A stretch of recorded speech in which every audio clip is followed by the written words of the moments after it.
Hey guys, it's Pete from Pete for Anxiety here, the mental health podcast, breaking the stigma that mental health is talked about again. Welcome in today's episode. Before we get started today, we need to cover a few things really quick. Let's talk about the Pete for Anxiety Patreon first off. It's only $1, guys. $1. What does $1 get you? $1 gets you into the exclusive episodes I am recording currently. I'm actually focusing on certain different diagnoses of things to show you guys what it actually looks like as it manifests in a person. So why not for $1, judges? Yeah, they said $1. I just checked with them too. See, they said it was okay. It was $1 anyways. Let's also talk about the Oracle Talk Radio Networks app. In case you can't be here live listening to me, watching this video, supporting the show, you can listen to it on the radio app. Why not? It connects us live to our 365 radio. Just go to your app stores and download the Oracle Talk Radio Network. You'll see the big old Oracle Talk Radio Network app logo right on there. Download it. It'll connect you to me, 10 a.m. Central Standard Time, 3 p.m. Central Standard Time, to Pete for Anxiety when I'm live doing my thing right here, informing the world and raising mental health awareness. So where are you going to be? 10 a.m. Of course. Come on. We just talked about this. Pay attention for once. Damn. Do y'all know how to listen? And as always, guys, like, follow, and share the YouTube channel. If you guys like what you're seeing, leave some comments, man. We want to know. I want to know if you like what you're on. You want to be on the show? Let me know. Hit me up at PeteVersusAnxietyPod@gmail.com. And as always, guys, enjoy the show. And by the way, did I mention to like, share, and subscribe to the YouTube channel as well? Yeah, okay. I just want to make sure, because some of y'all are hard of hearing in the back, may have to yell loud or get a megaphone or something. But, anyways, let's get today's show started. Y'all have a great one. Enjoy. Hello, welcome into the exciting episode of Pete versus Anxiety, the mental health podcast, breaking the stigma that mental health is really talked about enough. My guest today is transforming emotional blocks with intuitive clarity. She is also the creator of the 1111 Club and the SEER method. Please welcome the one, the only, Leslie Turner. How are you doing today? Hi, Pete. I'm doing great. Thanks for having me on here. This is fun. All right, I know it's going to be exciting. So, Leslie, why don't you tell everybody a little bit more about yourself? Give them a little feel for what you're about. Yeah, I mean, how far back can we go? Because I am far as you 43 like. years old. Let's go into it. Well, I was a naturopathic doctor for 11 years, and I was really doing the one-on-one thing with clients or patients at the time, and noticing a lot of the physical, even mental issues they were coming in with were kind of rooted in other things that weren't talked about very often, whether it was childhood stuff or energetic stuff or emotional stuff. And so 2 years ago, I actually dropped my naturopathic license in order to really focus on the emotional and the energetic. So I became a lot more woo, and then really harnessed my intuition to do that. And now I dive into intuitive work and somatic therapy. And yeah, it's changed how I interact with clients on a daily basis. And it's really fun. But I have a huge background in the human body, I guess. I was in forensic biology prior to that, and was a crime scene, sort of, a little, just brief moment doing crime scene work, and body mover. That was my part-time job in school, was picking up dead people. Oh my God. What? Yeah. Yeah. What the hell? Really? How did you get into that? Yeah. Well, when I was in forensics, in school, Oh, okay. it was kind of just one of those things. They were like, hey, if you have an interest in this, perhaps you'd want to help out the regional removal services. And Right. yeah, they paid crap, but it was like per body. And yeah, it but I could tell you some stories. It was Oh my interesting. God.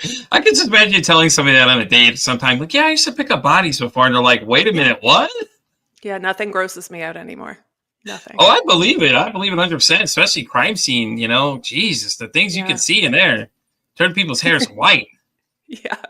It's fun though. I have a background more in the anthropology part of it all. So we would more look for bony fragments and Oh, things okay. like that. Yeah. But That's interesting, though. I didn't go, yeah, I really wanted to pursue it, but they have one forensic anthropologist for all of Ontario or Northern Ontario at the time. So I was not going to get in there. So I switched gears and went into naturopathic medicine instead.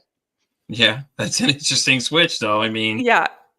that had to be interesting. If you told people you did that, they're like, wait, what? What does that mean? I know. It's an I'm sure- icebreaker for sure. I'm sure that's a very interesting conversation. Like, oh, yeah, I'm doing this. And you're like, wait, what the hell is that? I don't like to keep things boring. You have to have some flair, something that no one else would expect you to do. Right, exactly. And I get that. I get that completely. So as you went along, okay, so what made you change though? Is that just like you just decided to look at things from a different perspective? I mean, because somatic is something you don't hear a lot with a lot of people though. And then, did you do like energy work at all too? Because I know that's Yeah. starting to get real big too for people as well. Yeah. So while I was doing forensics, naturopathic medicine, Hey, Joe. I was always doing hands-on work, Yeah. and I love the hands-on work. I love getting to know, what the tissue feels like, the different densities of it, and suddenly I would get these images or phrases or something that just pops into my head, and at first I was like, wow, I'm losing it. Okay, very cool. And then I was like, I wonder if I said this out loud, whether it would make any sense to the person on the table. Right. And so I started to just experiment with it and be like, hey, is there any accuracy to this image that just came into my head? And they're like, whoa, how do you possibly know that? I'm like, no idea, none Exactly. whatsoever. And so then, yeah, you start to really trust that more and more. And yeah, just within the last, I would say 5, 6 years, it started to get really strong. And the work I was doing was less naturopathic and more energy, hands Hmm.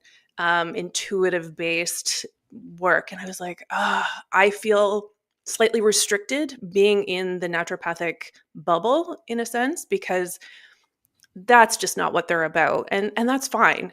I was just finding I was getting more transformation from Yeah. doing the deeper energy, that kind of work, than supplementation or dietary changes. So still really important, don't get me wrong, let's disclaimer that for a second, but yeah. It's funny though, because a lot of people I've interviewed lately, they're all energy. Yeah. A lot of them start as therapists and then go energy. And I'm just like, Right. oh.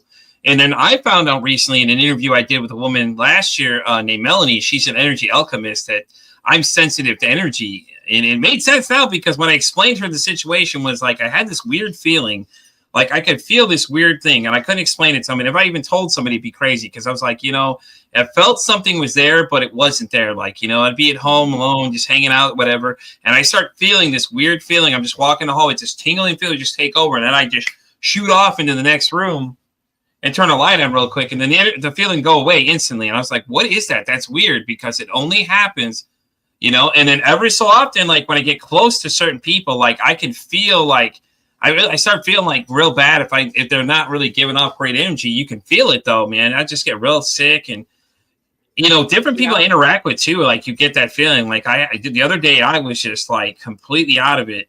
But I think it was because this one person I was supposed to meet up with, and I was like, yeah, I had a bad feeling about it from the beginning, and I was just like, Mm, ugh. As it got closer to the time, I just like felt completely drained, and I'm like, yeah, this is not a good idea for whatever reason. It's just not a good idea. And if I tell people that, they're like, well, what the hell does that mean? What are you talking about, man? yeah. But I've discovered a lot more that I'm empathic and all that other kind of stuff too, and it's a lot more gets more interesting because I get more people on here to keep saying that they're doing different energy types of work, and Mhm. lo and behold, the person Monday, that's who I talked to, Nikki Neal, she was great. And then a week before it was Tanya Eckenberg. Tanya Eckenberg was an energy healer as well. So I'm like, and now your Amazing. energy too. You know what I'm saying? It's Yeah, just like we all just keep amazing. attracting each other. And it was an interesting conversation because it was like she went so in depth with it. I was just like, whoa, okay, this makes a lot of sense. And then little by little, I find out that I'm real sensitive to it. So I'm like, okay, well, you're here now, energy. I'm like, okay, this must be a going thing for me now because I keep running into other people that are all doing the same thing like that, though, or something similar to it. And it's great because we continue the conversation even further. It's amazing. And I would suggest, like, I know a lot of people will talk about protection, like protect your energy when Mhm. you're out in person, and I find protection is kind of a reactionary thing. So just standing in your truth and being like, nothing's nothing's penetrating unless I'm letting it. So Yeah. being really aware of that. Now you might be picking up different, like, spiritual energy too, if not only intuitively based on someone's vibration itself, like everything Yeah. is energy, but when you're walking through a hallway and you're picking up things, that could be actual spiritual activity, and it's all just energy as well. It's neither good Yeah. nor bad. It's just energy. No, I agree, because it's how it is. Like when I meet people, it's like I give up a weird vibe to me, and I'm just like, I just don't like certain people. And I'm like, I can't tell you why I don't like them. I just don't like them, and it makes sense after a while, because I'm like, oh, well, there you go. It was I don't like them because of this reason, and it makes sense now. But at first, it was just a weird feeling, could never explain. And if I told somebody, like half the people I know are just like, what the hell are you talking about, man? Are you crazy? And you will feel crazy because typically the person you feel a little off with has been really good at masking and really good at presenting themselves as this amazing person. But if you're energetically sensitive, you pick up on what's not shown face to face. And it's incredible when you can know that, but it also makes you feel like an outsider because people generally don't feel that. Yeah, but that's you in somatic. That's you doing the somatic work too, because you're checking in with your body and going, this makes my body feel weird. I don't like it. Yeah, like I said, that it was all like that yesterday. I was supposed to do this meeting with this one person, and it was just like I just didn't feel good about it at all. And it's just like it was weird. But today I'm great. Ever since I didn't do it, and I got up and I was fine, and now today I feel great. So that's because you're talking to me. Right, exactly. And it's like you can tell, like when you're even we're not even in the same room, and I can still feel people's energy. Like I can feel they're giving off something, and I don't like. I can tell you I don't like them, and that's how I've been doing a lot of my scheduling now. Is like I've been going back looking at it, and I'm just like I'm waiting for responses from people to see, hey, if you're coming, because I'm out to October now, like we were talking before we started, and I just start to get this weird vibe, and like if I for some reason feel like they're just not gonna, I feel like I'm not feeling what they're giving off. Just reading their name and looking into them a little bit, it's just like, yep, okay, sorry. I'm like, and I'll be very polite. I'm just like, hey, I'm sorry. I have to reschedule. I tell them that, just not fitting the direction we're going or something like that.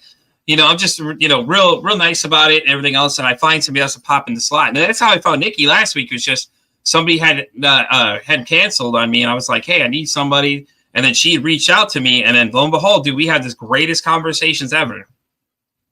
I think that's how life should be, though. Like unapologetically, hey, this isn't vibing with me. Let's, maybe it's just the timing that's off. Yeah. Maybe it's, I had a situation the other week that I really wanted to work with this person to do, say, logo upgrades and things like that. And I immediately got a nope. And I like her. There's nothing wrong with her. There's nothing wrong with her work. And then I stopped it. And I was like, I'm so sorry, but something feels really off. And it was just timing because a couple weeks later, I dropped the title I had been using, and that logo would not have flown. And so I needed to gather myself again, and it made sense. It made total sense. So timing is everything. Vibration is everything. Frequency is everything. It's all connected.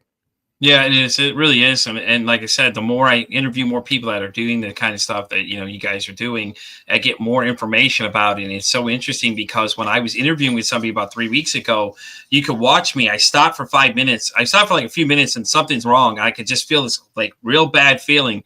And lo and behold, I was right because my godmother had passed away that morning.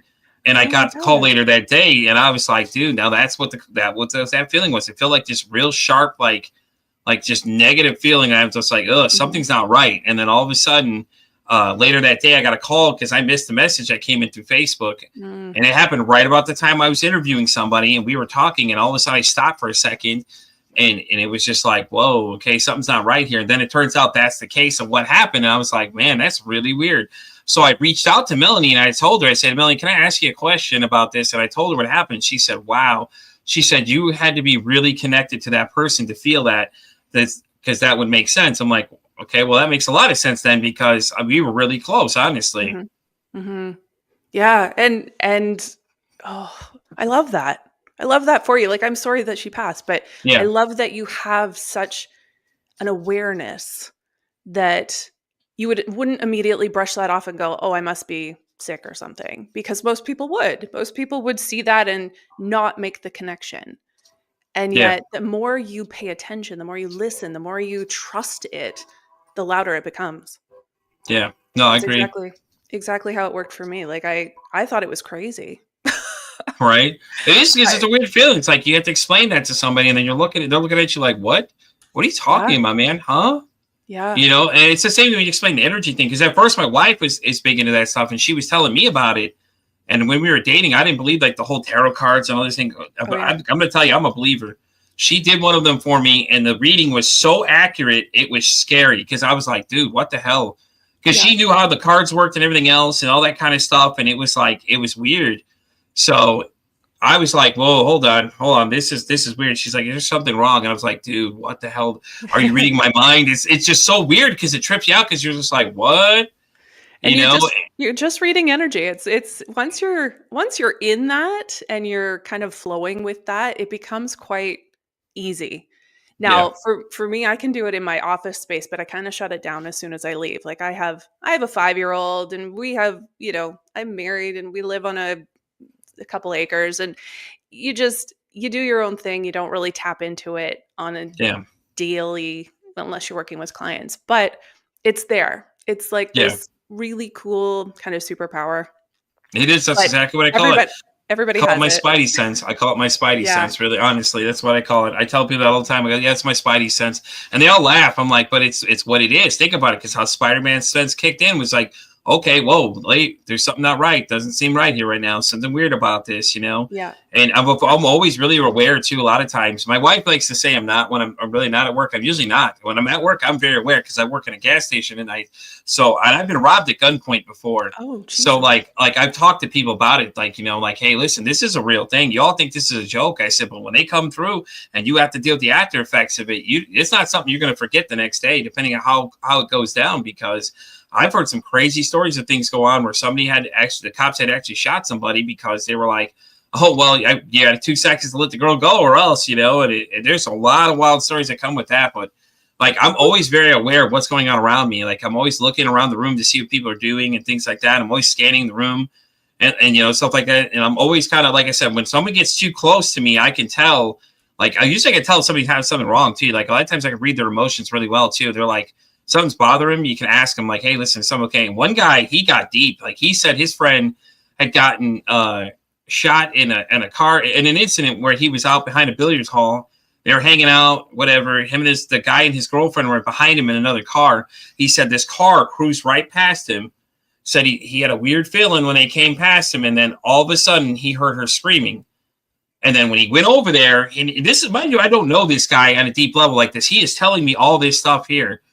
After I asked him, like, hey, man, are you good? You look like something's bothering you. He goes, no, man. And he just started going into that story. He started going, and like, he had to watch the guy laying there lifeless as he had to call 911, and he's making the call. And it's just, he's going into great detail. Like, I don't know this guy on a personal level. And it was just so interesting that he decided to tell me, of all people. But I've always had that uncanny ability just to connect with people on a weird level. Somebody else had mentioned that to me too. He's like, has anyone ever told you that you have this uncanny ability to connect with people? Like, just how genuine you are. I'm like, I've never really noticed it, honestly. I just get along with people, no problem. So it's good. It's an awesome quality. So I want to ask you then, like, if you can sense things and you're reading the room on a regular basis, in this, you don't have to answer, but did you grow up in an environment that if you didn't read the room, you got hurt?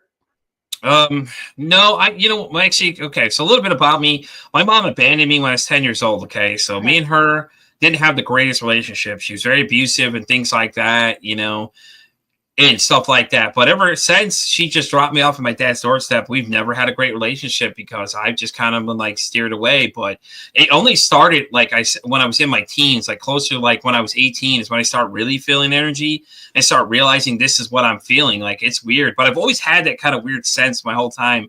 Even when I was younger, I think I've had a couple of instances where I just felt like something was there and I couldn't tell what it was, but I felt like something was watching me, or I heard voices talking to me in the distance. And nobody else in the house. It's just us. So I heard a voice one time. I was literally sitting there.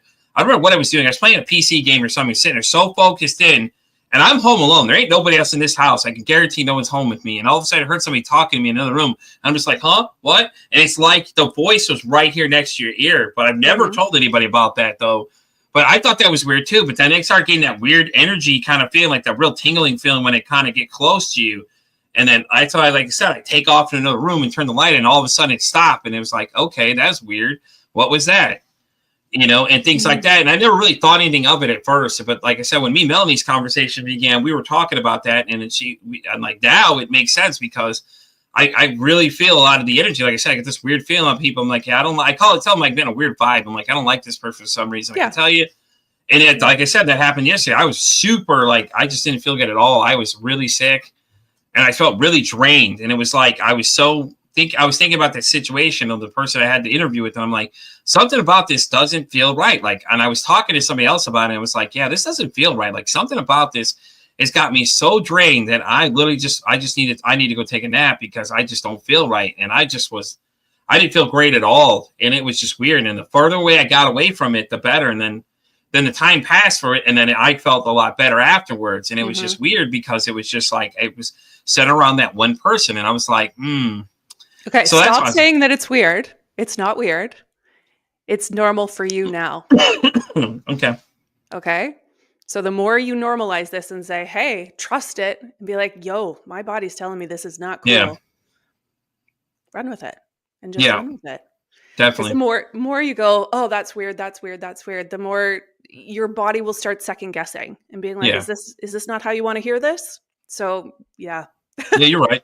I mean, you're right. You think about it though, because I was right though, because you think about it, like I didn't do it, and then I got away from the time of it, and then it just I felt like I felt better, and it was something about it just didn't feel right, and and that's how I've been doing my schedule. I told people that I'm going through, and if I read their name, I can look them up a little bit. I'm like, if I'm feeling a weird vibe, okay, well you're out, go, adios, see you later. That's how I've been doing it, and people look at me weird. They're like, huh? Like you wouldn't understand. That makes total sense to me. And that's how it should be. And I do that with clients. If they fill out an intake form and you get a sense of who they are just based on the few little questions that I ask, and they're not quite ready for the level of depth that I go into, or even the level of like intuitive work that is possible, then I refer them to someone else immediately. And I'm like, you know what? I don't think you're ready for what I'm doing, but that's okay. We can try again in 6 months' time if you still feel called to do this. But it happens on a regular basis because it's where I'm at with my journey and my talents and skills, and it's what they need may not be what I have at that moment. And I'm okay with telling them, yo, I'm not for you right now. And that's okay. Yeah, I feel like that too with people that want to be on the show. Like some of them, it's like you read what they're saying. It's like, but you make no sense. Like, well, I'll come and talk about my book, but your book doesn't make any sense of what we're talking about. I love you that you want to come on here, but this is not where we're here to interview authors that don't relate to the topic of what we're trying to do here. We're trying to raise awareness. We're not trying to talk about your book. Like it sounds like a great book and all, but I can't use this. I'm sorry. Do you want to talk about mental health so we can actually raise awareness? Is that something you want to do right now? We can talk about whatever we want, honestly. This is our interview. I'm enjoying having the conversation we're having right now. So I think energy falls into it, though, if you think about it, because it's a new thing now. Because everybody's straying away from therapy and they're going towards all these alternative ideas and things like that. And I think that the more that it comes out, it'll be less weird for people if you think about it, because they're going to hear it more, they're going to see it more. And it's going to normalize just like everything else that was weird at first for everybody. Like, the internet was new to everybody at one point. They're like, oh, the only access, honestly, you had back when we were in the 90s, you only had AOL, honestly, and that was it. And they dominate the market. Like therapy dominated the health market right then. Nobody else thought about doing any of these other practices. Everything else would have seen as, just doing witchcraft or something weird. But it's not. It really wasn't. It really made sense, though, because even Einstein said we were made of energy, too. So, it's been around forever. So it's not like it's anything new to anybody. It's just nobody wanted to see it for what it is. Well, and when you know that the body can heal itself, when you're in the right vibration and frequency and energy, and it takes away the power of other people to heal you. Yeah. So there's something to that, obviously. But yeah, it's all connected. And yes, it can go back to Einstein, but it goes back even further than that by millions of years, in fact. Right. But even plants have their own energetic signature. Yes, they do. And so, you can not only eat a plant, but you can just be close to plants, and they ground you, and they I hear their music too. Yeah, it's incredible. So when you start noticing and feeling a little bit deeper than maybe what you've been taught to feel, it opens up almost a whole new life for you. And you start listening. I think listening to your own body is the key to actual healing. Because your body's going to store. That's the whole part of somatic is your body stores everything we've ever done. Yeah. good, bad, or otherwise. And so if there is a fight with your mom when you were 13 that really shook you and you never quite got over, it's still there in your nervous system, in your tissues, in Yep. something. And so that's kind of the work I do is like, yeah, we can talk about your low back pain and how it hurts when you bend over. Sure. But I want to know, with your body awareness, taking some deep breaths, bringing your attention into that area, what's the emotion there? Yeah. Can you sense an emotion here? And if you can, let's allow it to be there. We're not judging it. We're not trying to get rid of it. We're not trying to suppress it. We're just holding space for whatever's here Yeah. in very loving, compassionate way. And then we can go into, oh yeah, this reminds me of. Now, do we need to get into the story? Not necessarily.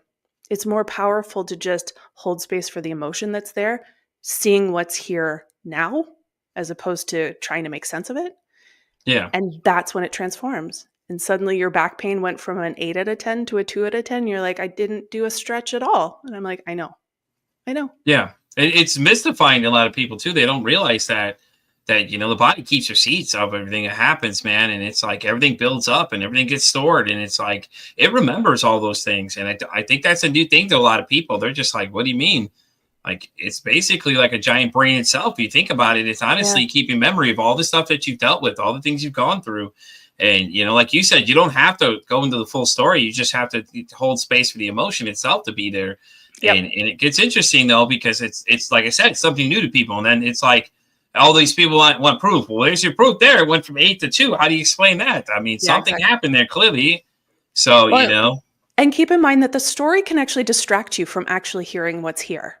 So, our egos like to take us on a journey. Like, oh, well, that's because of this. And then you go into like the brain as opposed to staying into the body and the logic, or, the feeling of it versus the trying to make sense in the logic. And so I often get people sitting down and they're telling me, well, this is why I'm upset. And this is why. And I'm like, none of that matters. I want to know what's here now. She's like, just stop talking. Just tell me what you feel. I'm like, I love you. I trust that this is important, but what's here now? Oh, well, I think I have this because no. Just tell me what's here. Right. Right now. Tell me what's here. It's like your mom trying to reel you in. You're like, no, listen, I need you to follow instructions. Okay, listen, pay attention. Look at me. We're talking now. Oh, my video went off. It says my browser's lost connection to my camera. Sorry, guys. Oh, no. Sorry, guys. I don't know what to do about that. So, okay. Can we keep talking? You can still hear me? We can still go. You're good. Keep going. We're good. Yeah, but I agree, though. It's just like, I feel like it's like you're having to talk to little kids most of the time, like grown adults as children. Like, listen, I need you to do this for me.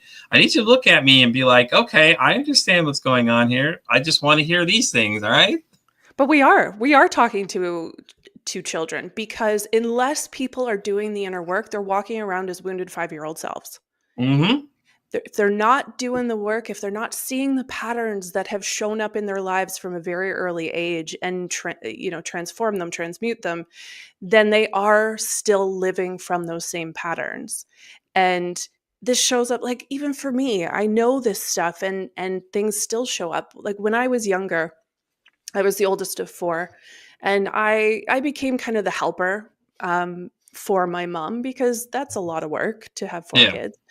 And so I was the one that kept the cool in the house, like was always kind of assessing and seeing how's everybody doing, how can I please them, and so people pleasing became a big deal. And I got more praise when I was good at school, and I got more praise when I was a good piano player. You just saw a correlation.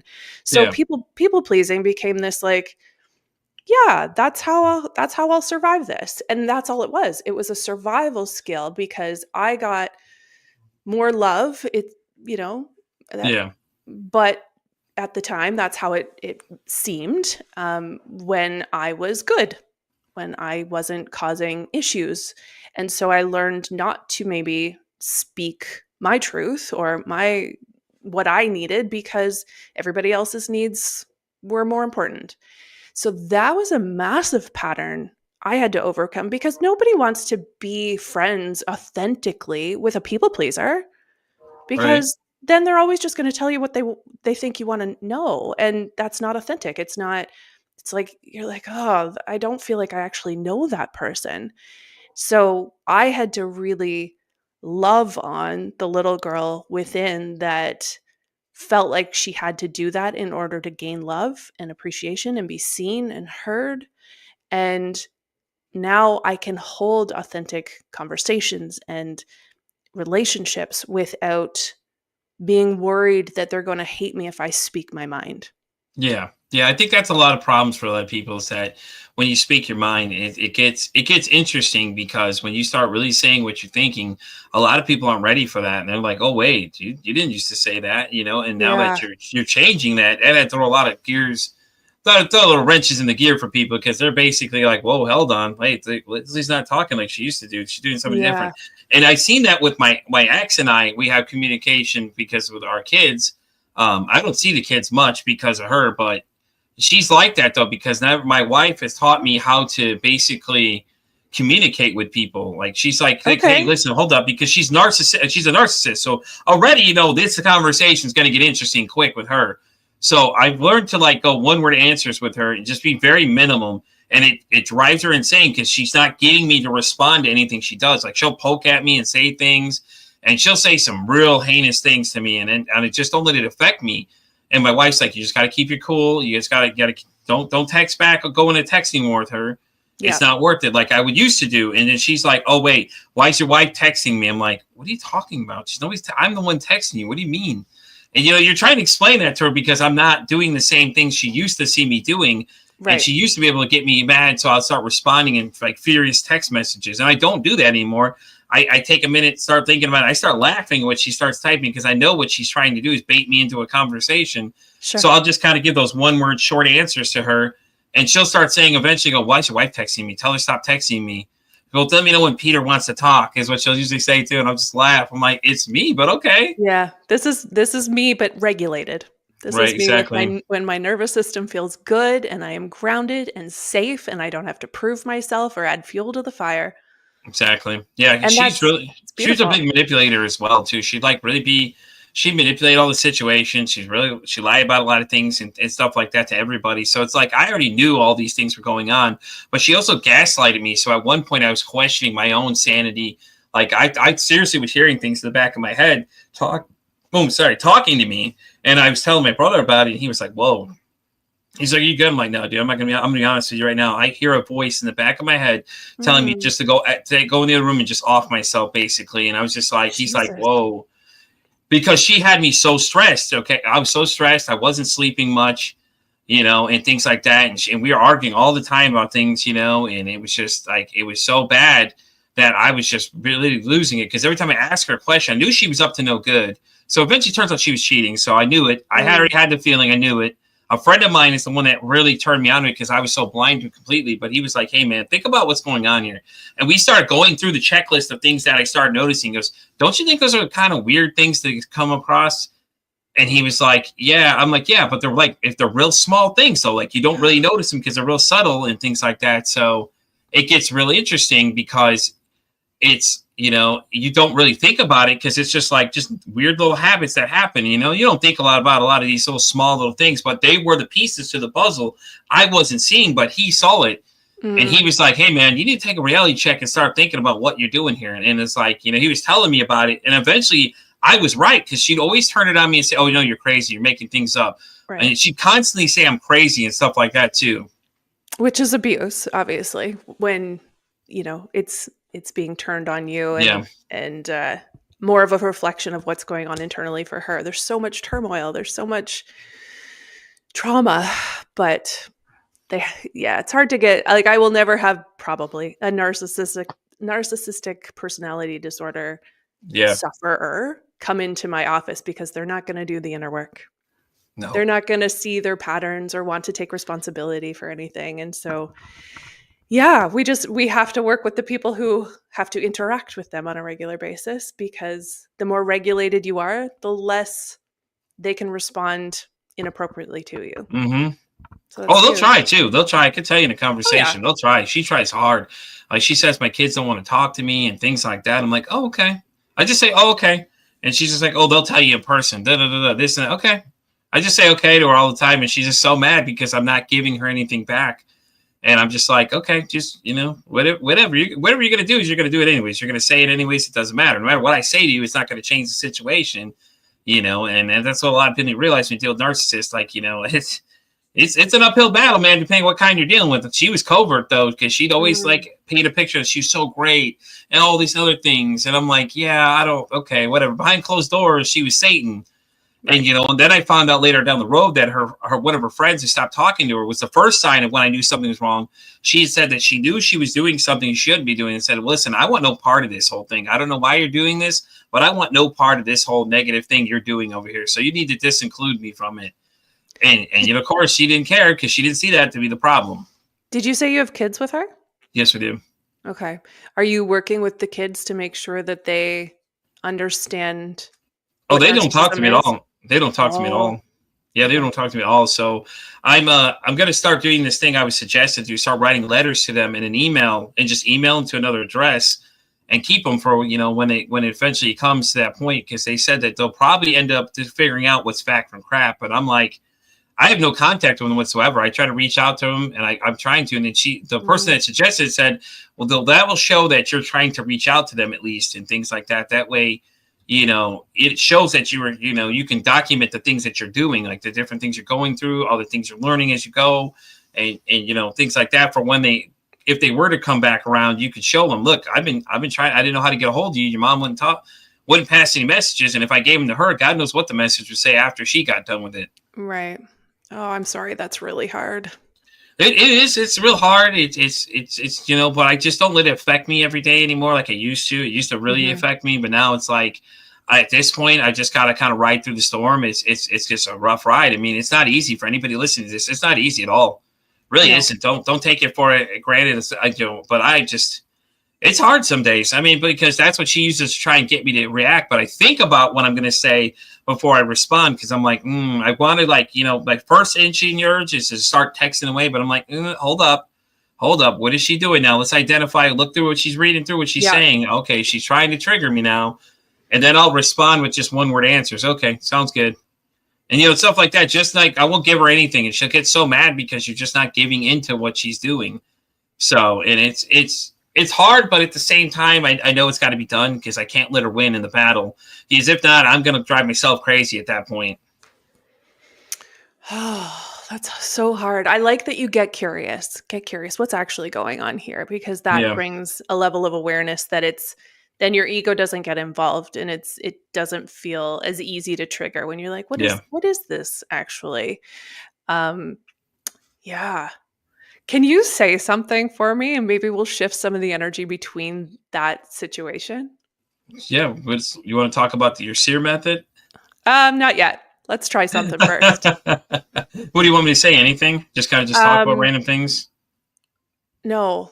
Let's see. Was she an ex-wife or just ex-girlfriend? She was an ex-girlfriend. Okay. So Texas law would say that you're common law married because you lived together for a certain amount of time. So they would think we're married, but we're not married. It's one of those weird things. It's a real weird state that we live in. I want you to say, this is going to sound weird. Okay. My narcissistic ex-girlfriend is allowed to be here. My narcissistic ex-girlfriend is allowed to be here. My narcissistic ex-girlfriend is allowed to be in my life. My narcissistic ex-girlfriend is allowed to be in my life. What's her first name? Katie. Katie is allowed to be narcissistic. Katie's allowed to be narcissistic. Good. So you're creating less resistance to the whole situation when you're allowing it versus like, frick, I wish she wasn't like this. Yeah. So when you're allowing it, you change the energy dynamic between you. Yeah. Does that make sense? Yeah, it makes sense to me, yeah. Okay. So when you can even say things like, Katie is allowed to trigger me. Katie's allowed to trigger me. Yeah. And suddenly everything softens. Yeah. Because you're not holding the resistance not only in your body, but between you. And because we know that energy introduces you before you enter a room, you just talked about this. Yeah. This softens any resistance, any friction that can happen between you. Because she's allowed to be how she is. Yeah. And now, the let them theory, Mel Robbins or whatever, it's not quite that. But it takes kind of that onus off you to change anything, because you can't. You can change how you respond to things, obviously, but you can't change how she's going to respond to things or how she reacts. And so when you soften to that, it's, just the I allow. The I allow statements are huge. I use them all the time in my office. Yeah. The one that keeps coming up for a lot of people is, the world is allowed to go to shit. The world's allowed to go to shit. It's fine. Right. It's okay. Because something else will be birthed from that. Chances are it might be significantly better. So it's allowed. It's allowed. Just take the pressure off trying to figure it out all the time. Yeah. That makes sense. That makes sense, though. Yeah. It feels a lot better now when I talk about it, though. It's like it gets easier. And, and I feel like a weight's just been lifted off after I said all that, too. Now it's just like, I feel so much like, I don't feel so much on edge about it when I talk about it, because it was always like, when it was like, I had flashbacks about all those moments and things we argue about. And it's just like, it's just ugly moments in life. Yeah. It's just horrible. Yeah. Allow those to be there. It's fine. We're not bypassing that. We're just, we're softening. We're softening to it. Yeah, but like you said, though, we can't control what she does. I can control what I do. Yep.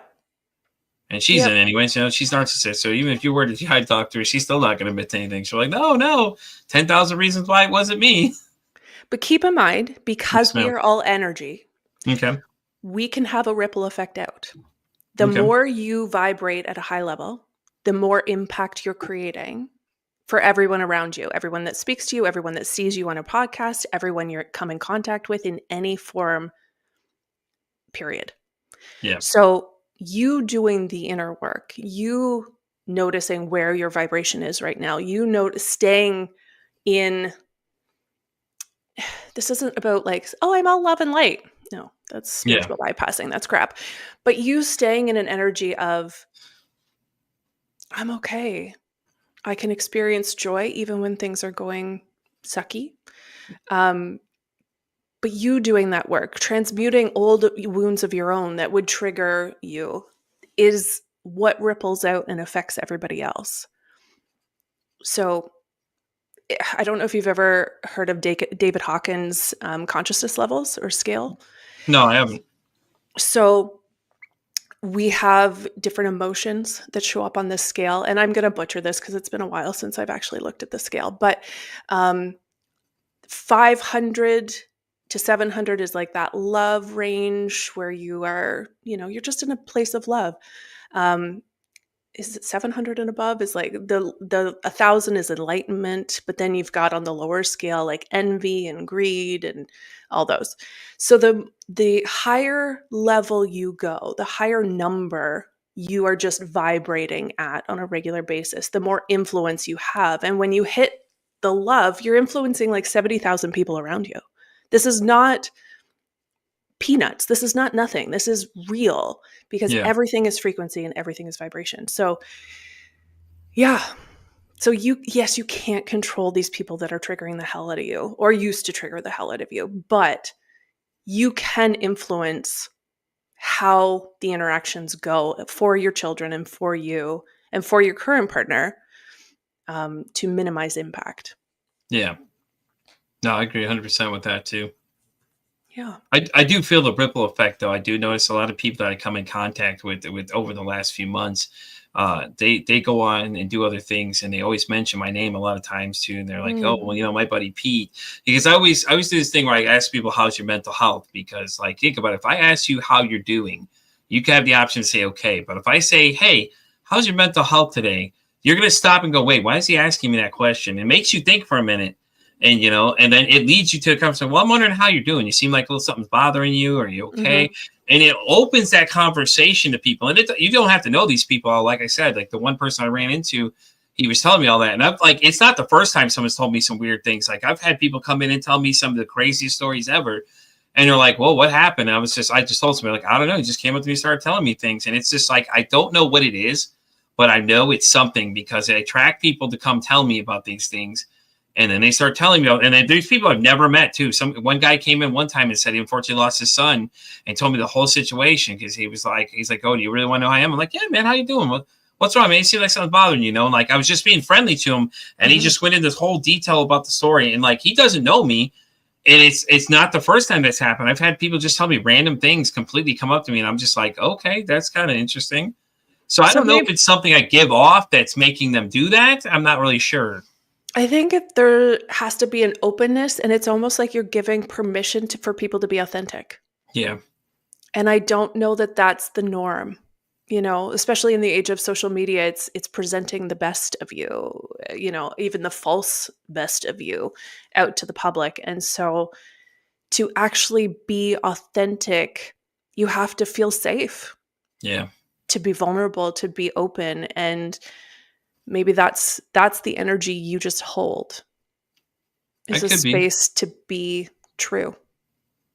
Well, I'm like I said, I'm generally really real with people. I don't sugarcoat things, and I'm always honest about everything. But like I said, that was the strange coincidence that would just keep happening. It's like these people I've never met come in, and I just have a conversation with them, and they tell you everything. Like they're sharing everything with you, and I'm just like, okay. And like I didn't notice it, but that's how the one person noticed. He was like, "Do you notice like this weird thing you do?" He's like, "You could talk to anybody, and they'll tell you mostly anything, and you don't even know half of them, do you?" I'm like, "No." So do you find you take that on though? Like if someone's just dumping on you? No. Okay. I don't let it bother me. I know that was the biggest concern of my wife when I started doing this whole thing, was she's like, well, you're going to hear people's stories and then it's going to affect you. And it's like, I get that. But at the same time, I just like when I'm done interviewing people, I get up and I go do something else. And I take my mind completely off the subject, unless it was something like a very like deep conversation we're having about something that I'll feel a little drained afterwards. But it's like we had an intense conversation going back and forth. And there's been a few times that's happened where it's like we've got this deep conversation. We're going back and forth. Like you're just watching us flow off each other. And then afterwards, I'm just completely drained. I'm like, yeah, I need to go take a nap. And it's just like, it doesn't weird me out anymore because now I'm learning more about myself. And, and this thing has been a journey from the beginning. Like you can see from the earlier episodes I've done in this show to now that everything's changed a lot different with me. I'm always interested regardless of what the topic is, because I'm always interested in learning something new. But the people I'm interacting with are just like all these different people that are attracting into my circle. I just start expanding my knowledge about this stuff more and more and more. And it just becomes more fascinating to me because it's like, ooh, a new rabbit hole to check out because it makes sense with what's going on. Right. So I used to, when I was first starting, when I first developed the SEER method, which I guess we'll talk about a little bit, I would end our sessions and go inside and be like, I have a massive headache. Yeah. Oh my God. And I'd have to go lay down and my husband would be like, what just happened in there? And I'm like, I don't know, but it's all sitting right here and I don't know how to release it. So then I learned more about how to let go and release anything that's not mine, not serving me, So let me just go through the SEER method, but then I have a segue on this too. No, you're good. Okay. So a couple years ago, 3 years ago, maybe, I started putting together what I do best in my naturopathic visits, which was like the hands-on work, the intuitive work, the energy work, and the deeper emotional work, like really tapping into inner child stuff, really going into what the body is holding. So I developed something called the SEER method, and SEER is an acronym for Somatic, Energetic Medicine, and Emotional Release. And it's being trademarked right now. Exciting. Hey, there you go. So yeah, I'll take people through a virtual experience on it or an in person, and it's transformative. It's beautiful. It's actually hitting on the layers that hold the root cause. It can be past lives. It can be generational trauma. It can be your own inner child stuff. And it's incredible. So that was created. And then one of the topics I have this membership and it's $11.11 a month. It's super cheap, but it's called the 1111 Club. And I send out weekly one email or one video, YouTube video per week, previously recorded. And it's about 15 minutes long, and it goes through like somatic techniques and nervous system regulation tips and an intuitive or guided message that came to me and topics that are on point with what's going on in the world today. And the one in 2 weeks is all about letting go. It's entitled "Letting the Shit Go Without Shitting Your Pants." So I love that. Yeah. That's awesome. yeah. So anyway, I've got multiple ways that people can work with me, which is very cool, and for multiple different budgets and things like that too.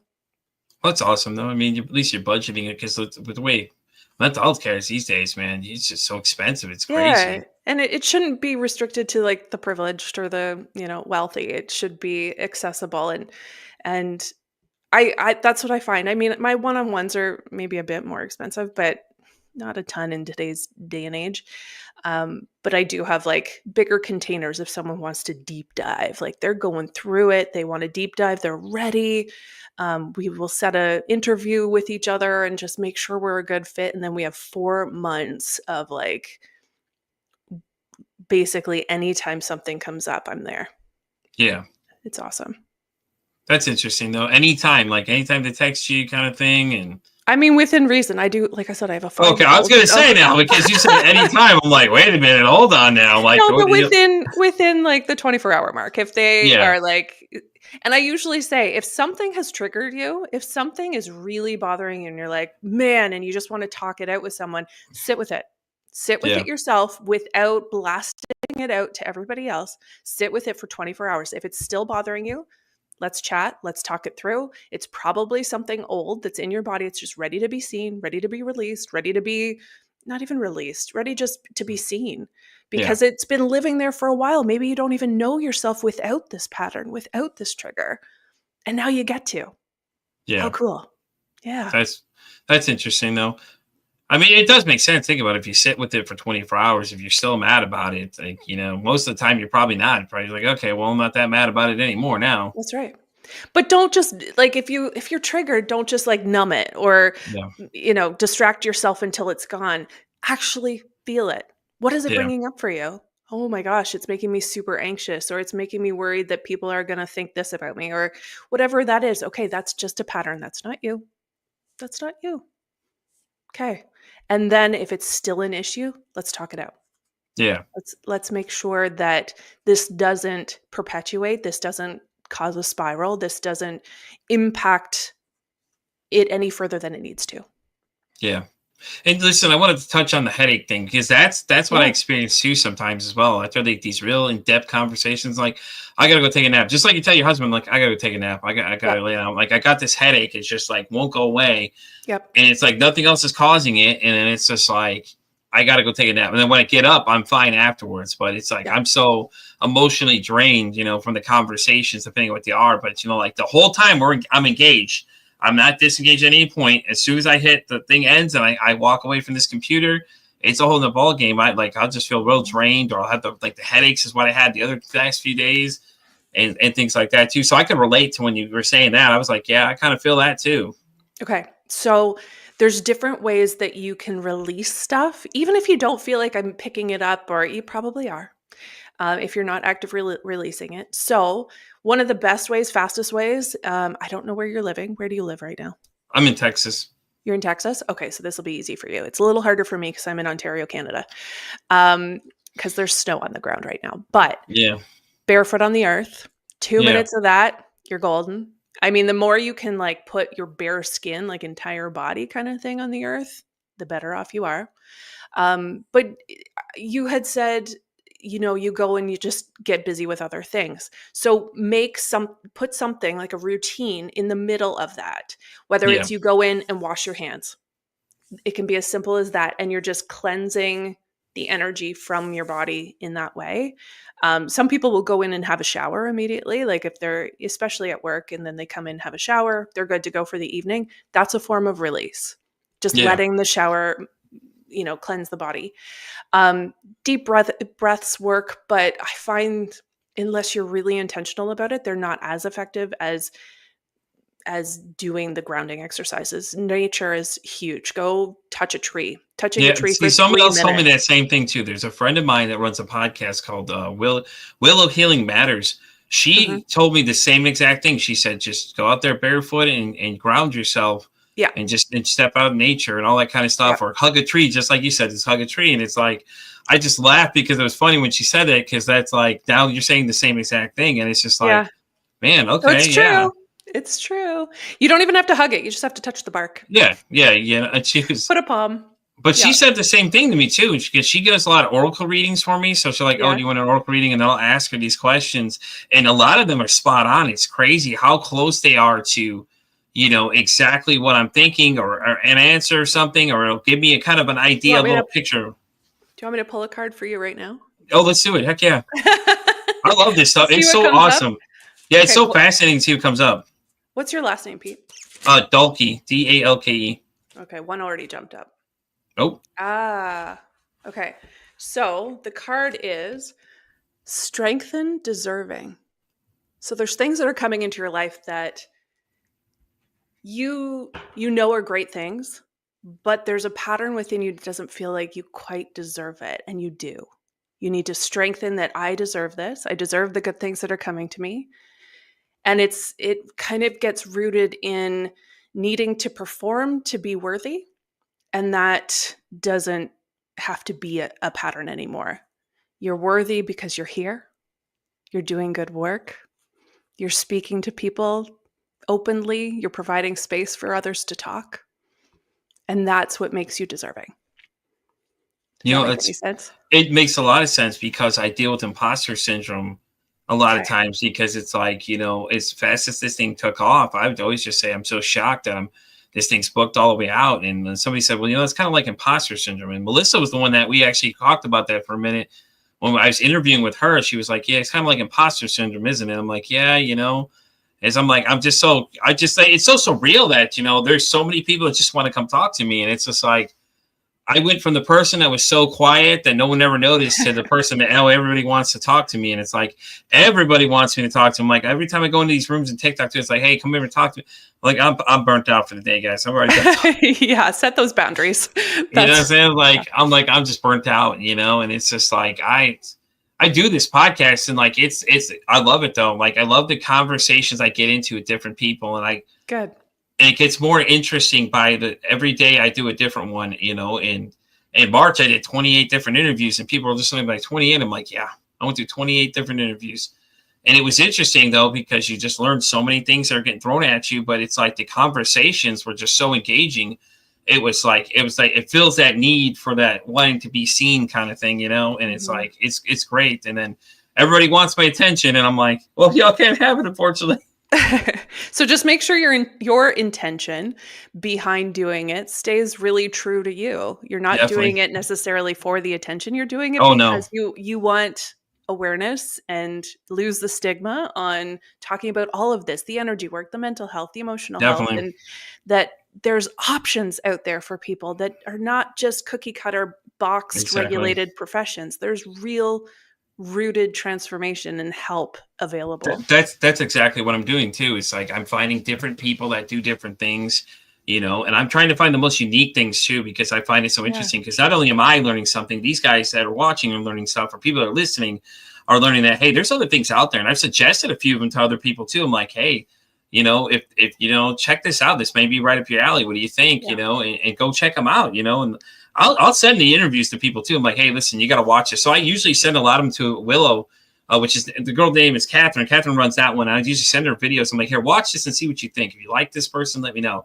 Because I always suggest people to other podcasts too, because I'm like, hey, we got to get you out there and let people know what you're doing, and different things you're doing. And me and a few other people share, and a little group of people, we're always sharing guests amongst each other, and it's really interesting, because some of us end up on other people's podcasts. So it's funny, this morning I was listening to an interview and my name got brought up and I almost fell over. They're like, hey, do you know Pete versus Anxiety? I'm like, wait, they're talking about me. That's me. Yeah, but that's when you've hit a different level of awareness for people, when they're speaking your name in rooms that you've never entered. Yeah, That's exactly. incredible. That's incredible. It's funny you say that. The rooms I'm not in half the time. I have a good friend of the show named Ashley that she does all the time. She's like, Pete, we were just talking about you just a minute ago, and here you are. I'm like, oh look, you spoke me to fruition. Here I am now, and it's just like, it's so crazy because a lot of the people in the room have all been on the show and shared their stories and things like that, and it's just, it brings you together more because now you know more about these people. Like we didn't know why we were connected, but now we do, because she came in one time I was live on TikTok randomly, and she was just like, she heard me talking about anxiety or something. I don't remember exactly what she said, caught her attention, but she came in, and ever since then I go by and check out her rooms at night and things like that, because I work nights, so I kind of come by when I'm on, things like that. I'll pop in and they're like, oh, we're just talking about you. Everybody's talking about you. Oh, and people are like, oh, you're Pete. I'm like, yeah, okay. Sure. No, that's awesome. That's how networking works. That's amazing. Yeah. That's the hope, is that it's all as positive as possible, and the impact is greater than you. Right? Yeah. I think honestly it is. For me to have so much influence on people and people to feel so affected by what I'm doing, and all I'm doing is just hosting conversations with people about things. I'm not doing anything else other than giving that space for people to come talk about themselves and things like that. And I invite everybody to come on here. Anybody wants to come on here and talk about anything, I do. Like I said, I host regular people on here to come and share some stories. And there's some wild stories that have happened on this show to date. We've had a couple oh shit moments, like, the beginning of the year we had one, and it was just like the guy started talking about, he said the morning right before we recorded, he had contemplating taking his own life. Oh, and I was like, dude, holy up. Yeah, he said it, all of a sudden starts talking about it, and I was just like, oh God, I don't know what's happening, but here we go. Let's get ready for the ride. And and it shows that like anything can happen in these conversations. Yeah. So I am doing a panel, though. I believe it's May 5th is when we decided we're gonna have a suicide panel. We're gonna talk about it. We do have a Dr. Kristen that's joining us. She was actually on the show as well. A lot of the people returning guests from the show that wanted to be a part of it. But the idea is to start the conversation, to talk about the uncomfortable conversation, because it is. Yep. When someone comes to talk to you, telling they're thinking about taking their own life, like, what do you do in that situation? You know what I mean? This way we can raise more awareness to people that, hey, listen, if this situation happens, these are some things you should probably consider right now. Like, they're talking to you, that's great. At least they're talking to you, because if you look at the statistics, guys don't talk about that stuff. They actually commit it, versus women that talk about it, but they don't commit as much. But it's not to say that either side isn't mattered, but it's the statistics are just insane, and things like that. And then what was it? A couple weeks ago, was another woman I talked to. She said that teenage boys, their suicide rate is going up too. And I'm like, this is just nuts. Like why? We got to talk about these things. We do. And it's a rough conversation, but at the same time, these guys have to know that, hey, listen, you're not alone, man. Talking to somebody doesn't make you a burden. Like, if you feel like that, it's okay to have a support system out there for people that listen, because if not, it's like, we don't want you to become the negative statistic. We want you to be the positive statistic. I also see it as there's a version of them, like I mean, the word avatar is coming up, but there's a version of them that wants to die. I think that's a perfect description. Honestly, avatar would be a perfect description of what it would be. Yeah, and that's, in a sense, we don't want the actual human to die, obviously, but it's like the version of you that you thought you needed to be in order to survive in this world. Maybe it does need to die. Yeah. Not the actual human body. Let's make that clear. But the patterns, the conditioning, the old wounded self that can't go on anymore. That's the part that maybe does need to die. We need to have a funeral for that one. Yeah. But the human that's coming up from that true self that you probably haven't even met yet, that's the person that we need to engage. And that's my weird spin on. I don't think it's a weird spin at all, because I feel like that's exactly what happened to me. Is because before I was never the same, but now that I feel like now at this point it's a lot different, because I see things totally differently. Like, the old Pete is dying off, but the new Pete is here now. That's learned more things that I ever thought I would know. It's just starting a conversation with people. And I feel that 100%. I don't think it's weird at all. I think it makes perfect sense, because you start becoming I feel like I'm becoming the person I should have been all along by taking the journey I'm going now. Take the shit out. Timing's everything. Yeah. You know what I'm saying? Like, I feel like this is what it is. It's like I tell people from the beginning to now, it's a journey of my evolution of what I'm doing. It And is. you can see that I start changing my thought process on a lot of things. You know, went from just curiosity to now let's spread the awareness, obviously, but let's create a space where we can just have these conversations about different things. And it Yeah. won't be weird because it shouldn't be. Like, it's just like, why does it have to be weird? It's weird because society makes it weird, but we don't have to have it weird. That's the great thing about this is that we can come here and talk about whatever we want. We can talk about drawing on the walls if y'all want to. I really don't care. Like, the fact that people come on here and share some stories that they have, wow. It's just like, wow, it's like, it's surprising. It really at this point doesn't surprise me, but at the same time, I'm just like, wow, you don't know anything about people until they really come. And like I said, that's why I told you that I like to do conversation versus an actual interview, because I feel like you get more out of people. And we did with a couple of guests.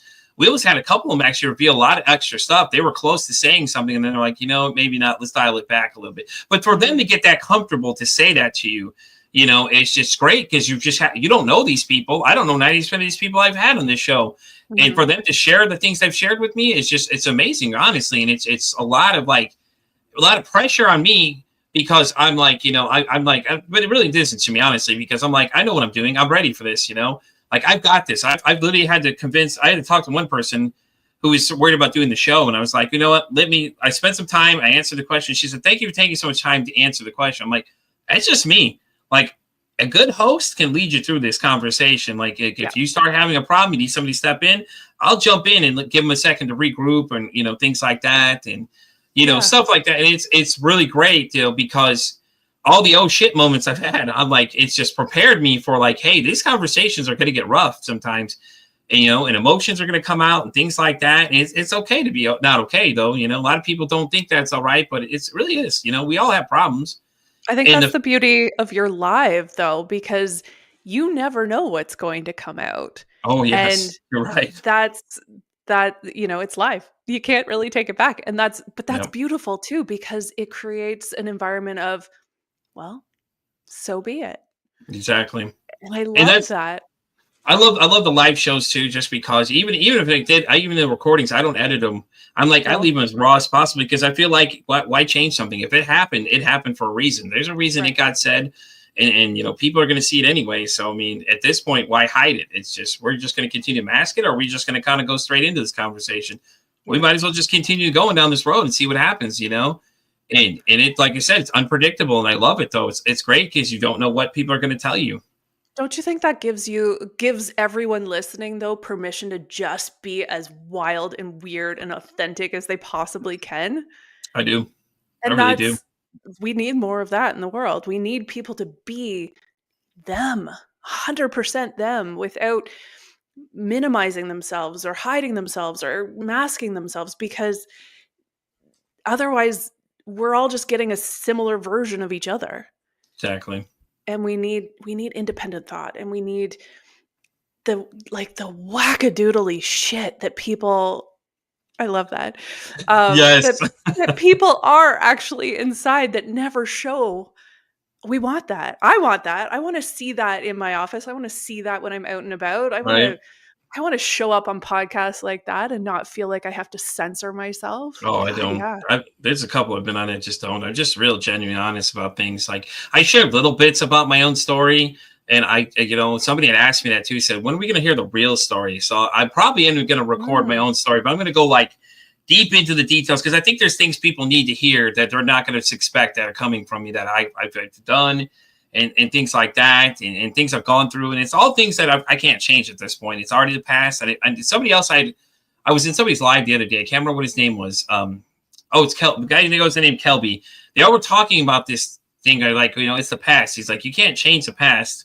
No. It is what it is. It's already set in stone. So at this point, it's just like, no matter what it is, it's not going to be any different. So, but I think a lot of people are really going to be shocked about some of the things that I don't tell people. I mean, it's just like, I like having a little bit of mystery, but I think it's time to release the mystery for people to really hear the story. So it'll be an interesting thing for people to see. I can tell you that much, honestly. But, it's in the process right now. I'm working the process through my head right now, how I'm going to do it. But it's definitely going to be something I'm going to do, though. Good.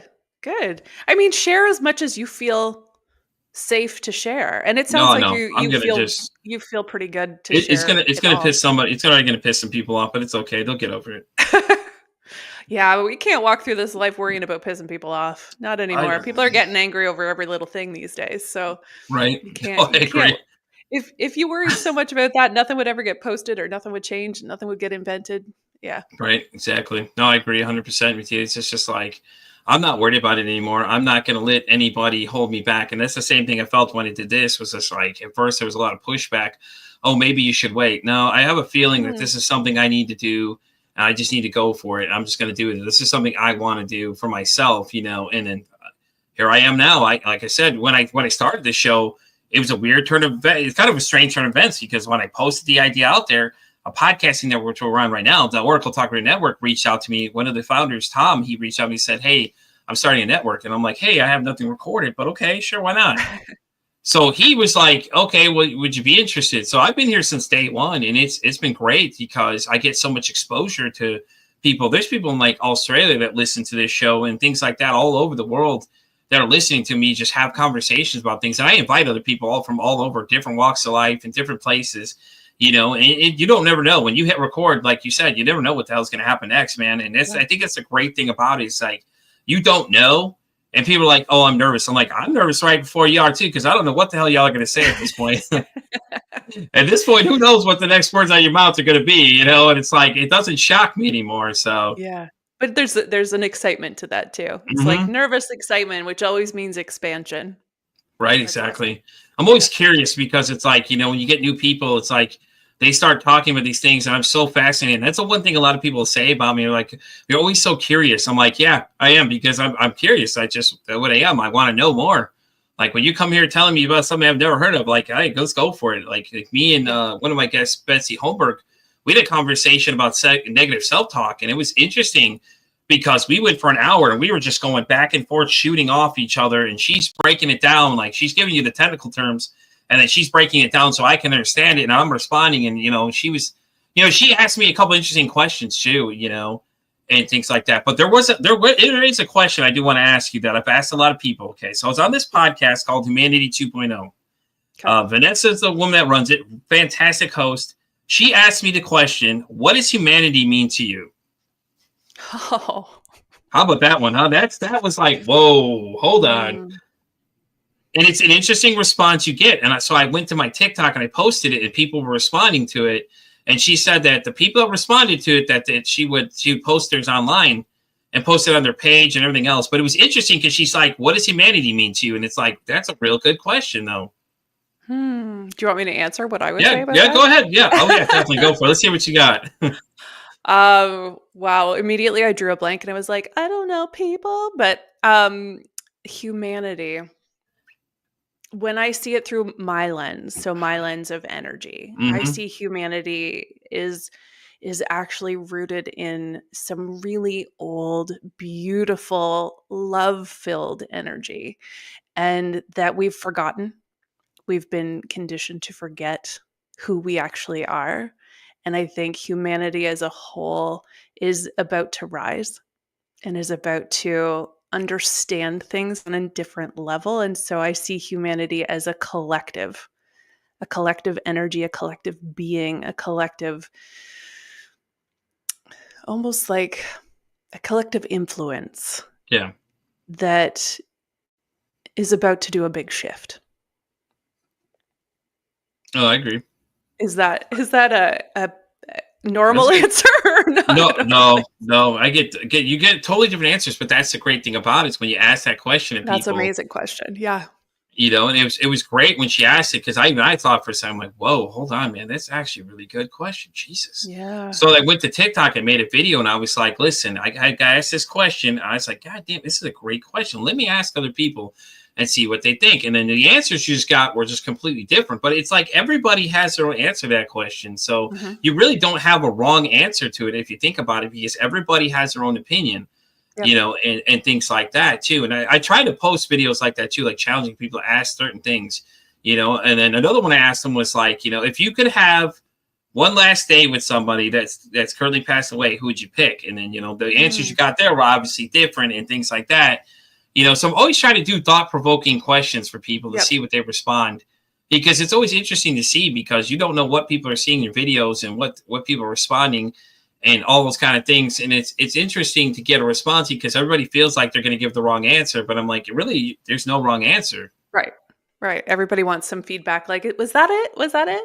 Yeah, exactly. How'd I do? How's my interview? Like, people, I said, how's my interview go? I'm like, it was great. What do you mean? It was Like, fine. it's you. Yeah. You're 100% you. They're like, what should I talk about? You. That's the whole point of this thing.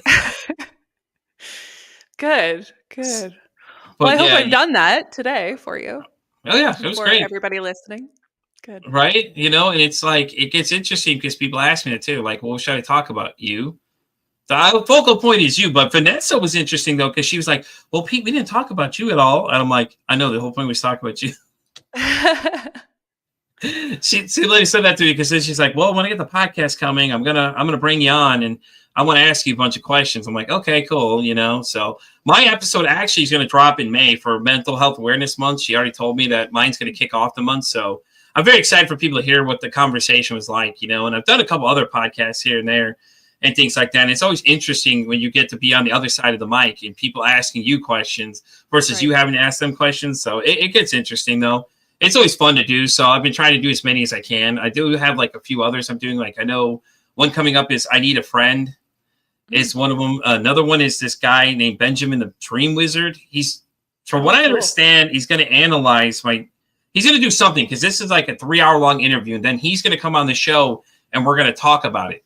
Nice. That's fun. So that'll be interesting too. So I'm looking forward to that as well, you know, and things like that. So I'm always looking for new, interesting things to do because I'm like, well, why not? Let's go for it. At this point, what else do I have to live for besides, you know, just try to be curious? I'm generally curious about a lot of the stuff, you know, and things like that. So anything new I can be introduced to, I'm always looking into. So that's good. It's a good way to move through life. At the beginning of the year, I kind of made a deal with myself that I wanted to have conversations like this with people I wouldn't ever see in real life, technically.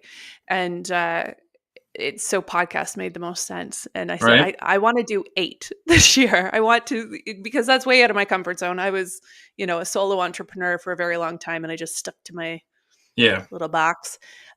So yeah, this is fun. It was great. All right, so we're going to wrap up this episode of Pete vs. Anxiety. Leslie, why don't you go ahead and plug some of your social sites so they can come find you if they want to get some more information. Guys, I'll have everything down below in the comment section as always. You know, I'll always have it on the description for you. Okay. So to get to know me, my vibe, I mean, obviously you just listened to this, so you kind of have an idea, but Instagram's your best bet. And I'm at thelesleyturner and it's Lesley, not IE, on Instagram. And then I have a website, www.lesleyturner.ca. There you go, guys. You know where to find her. And guys, you know where I find me. I'm Pete for Anxiety and pretty much everything. X all the way down to TikTok. I'm Spotify all the way down to iHeartRadio. And as I always say, it costs nothing, absolutely nothing to be kind to somebody. One kind of act you can do can save someone's life, or hell, you can even make their day. I'm Pete for Anxiety signing off saying, hey, don't ask how your day is today. Say, hey, how's your mental health?